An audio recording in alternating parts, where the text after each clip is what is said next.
Calaroga Shark Media.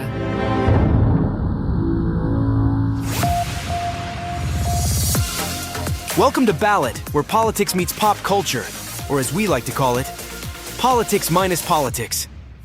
Jimmy Kimmel explained how he came to make fun of Trump during the Oscars. We were backstage. The show was almost over, and one of our writers was like, "Hey, look at this." And I was like, well, to quote Al Pacino, just when I thought I was out, they pull me back in. And I had to read it. Donald Trump, you remember that guy? He used to be, wrote, "Has there ever been a worse host than Jimmy Kimmel at the Oscars?" His opening was that of a less-than-average person trying too hard to be something which he is not and never can be. This was also his wedding toast to his son Eric, by the way. So after the show, almost everyone I ran into was asking me, was that real? Did Donald Trump really?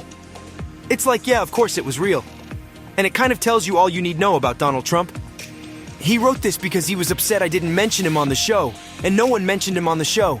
He wasn't getting any attention, he couldn't stand it, and so then the Adderall McFlurry kicked in and he went right on. Buckle up for the latest episode of Trump's talk show takeover. Our former commander-in-chief dialed into CNBC for a whirlwind 40-minute roller coaster of news, views, and plenty of Trumpisms. Straight off the bat, Trump dove into the deep end, dishing out his trademark critiques of Biden's recent State of the Union address. According to Trump, it was a terrible performance from a very angry man who's losing badly in the polls. Ouch. But wait, there's more. When prodded about cryptocurrency policy, Trump took a detour into bragging about his new sneaker line. Talk about a pivot. And what's a Trump interview without some spicy takes on social media? He labeled TikTok as a national security threat, but didn't forget to throw shade at Facebook, dubbing it an enemy of the people. Shots fired. But the real bombshell? Trump casually suggested that Social Security and Medicare might be on the chopping block, sending his campaign into a tailspin of damage control faster than you can say political pandemonium. Of course, Biden wasted no time seizing on Trump's slip-up, swiftly firing back during a New Hampshire rally. Meanwhile, Republican bigwigs scrambled to assess the fallout from Trump's flip-flop on TikTok. Talk about a plot twist. It's not all sunshine and rainbows for the former president. According to a recent ABC News Ipsos survey, Trump's favorability ratings are about as low as the number of people who can resist double-stuffed Oreos. Only 29% of folks surveyed have a favorable view of him, while a whopping 59% are giving him the side-eye. And get this, he's racking up delegates like they're Pokemon cards. But that's not exactly translating into popularity points. Even with all those primary wins, he's stuck in the same favorability rut he's been in since last summer. Remember when his favorability rating took a nosedive to 25%? Yeah, that was right after he got slapped with some serious legal drama. Talk about bad timing.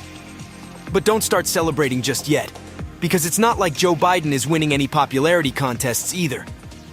According to the same poll, he's not exactly Mr. Popularity either. It's like trying to pick between a stale donut and a slightly less stale donut. As for the donut primaries, it's smooth sailing for both Biden and Trump as they cruise through the primary contests Tuesday in Georgia, Washington State, Mississippi, and Hawaii.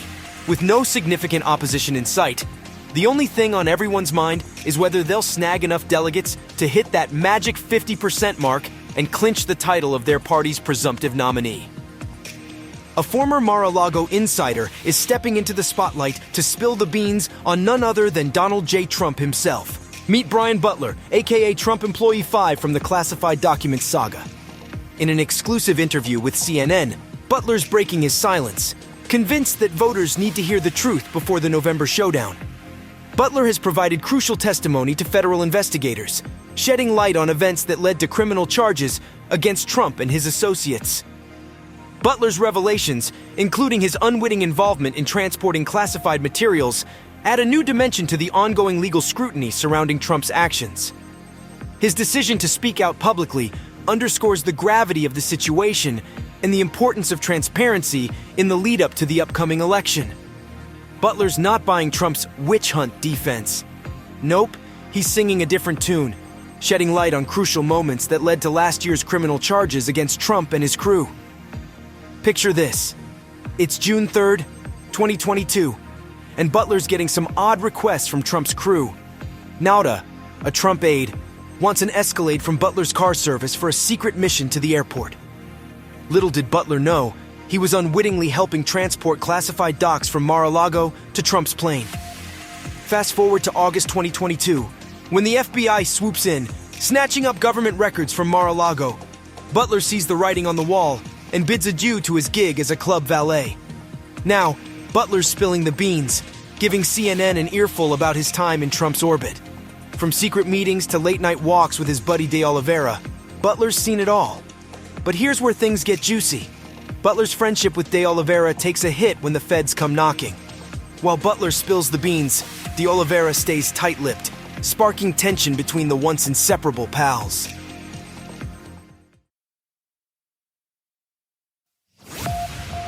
Gather round for some juicy gossip straight out of the tech world.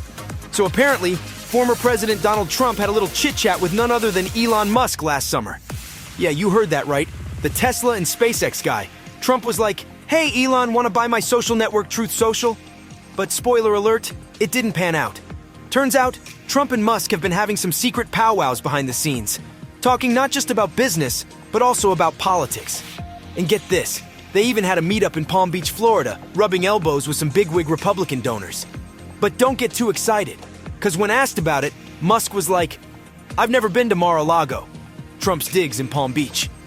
Now, if you're wondering why Trump's been pushing Truth Social so hard, it's because he's trying to make a buck, folks. This guy's been hustling to get more users on the platform, even asking visitors at Mar-a-Lago if they've signed up. But let's not forget, Trump ain't exactly swimming in dough these days. He's facing some hefty legal bills, including a cool $500 million in civil cases. And Musk, well, he's been throwing some shade at Truth Social, calling it a terrible name and suggesting Trump retire it. But hey, you never know.